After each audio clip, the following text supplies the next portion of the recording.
Law of attraction తో visualisation చేస్తే నిజంగానే డబ్బులు వస్తాయా? ధనవంతులు అయిపోతారా? నిజంగా విజువలైజేషన్ కి అంత పవర్ ఉందంటారా? ఏం చెప్తారు? ఇక్కడ చూడండి, విజువలైజేషన్ కు 100% పవర్ అనేది ఉంది. కాకపోతే మనం ఏ విధంగా విజువలైజ్ చేయాలని చాలా మందికి తెలియదు. మనం విజువలైజేషన్ చేయాలంటే ముందుగా లా ఆఫ్ అట్రాక్షన్ గురించి తెలుసుకోవాలి. లా ఆఫ్ అట్రాక్షన్ అంటే ఏంటి?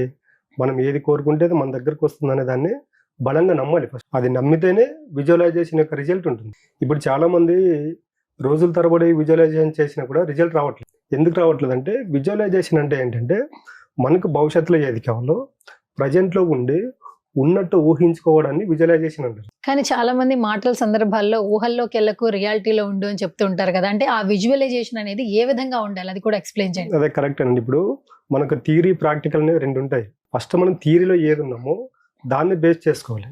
దాన్ని బేస్ చేసుకొని ఉన్న పరిస్థితులకు ఎప్పుడే కానీ సాక్షిభూతంగా ఉండాలి.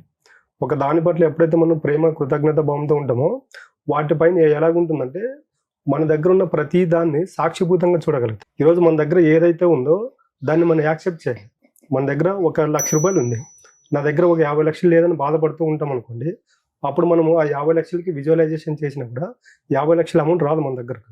ఎందుకంటే నీ దగ్గర 1,00,000 రూపాయలు ఉందని బాధపడుతున్నావు, 50 లక్షలు కావాలని కోరుకుంటున్నావు. ఈ 50 లక్షలకు విజువలైజేషన్ చేసినప్పుడు ఏమవుతుందంటే నీ మైండ్ యాక్సెప్ట్ చేయదు.